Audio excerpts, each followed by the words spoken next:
tulikuwa tunashiriki tendo la ndoa kwa njia ya kawaida. Lakini baada ya hapo sasa akaenda mbali zaidi.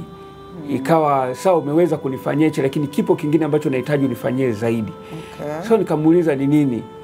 Akaniambia sasa tunahitaji kushiriki tendo la ndoa kinyume na maumbile, kitu ambacho kwangu mimi na Belinda toka nikiwa mdogo na changamoto nilizopitia kama nilivyoeleza.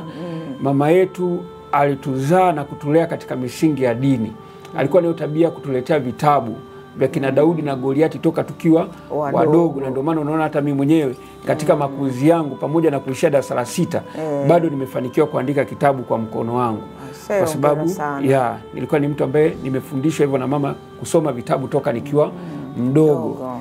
Kwa miaka 17 nilikuwa na bahati ya kujua hili ni jema na hili silo jema. Lile jingine nilikuwa nikilifanya nilikuwa naona yani unalifanya kwa sababu upate sehemu ya kukaa. Ya kukaa, yes. Kwa sababu sikuwa na mtu ambaye angeweza kunipokea, unaona.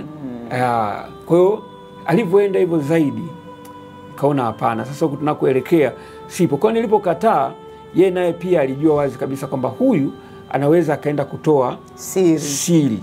Unaona, kwa hiyo akanitengenezea mazingira ya kunipush niweze kutoka kwake. Lakini pia mimi naye tayari nilikuwa nishajiandaa kisaikolojia kwamba hapa pamefika, imetosha, yes.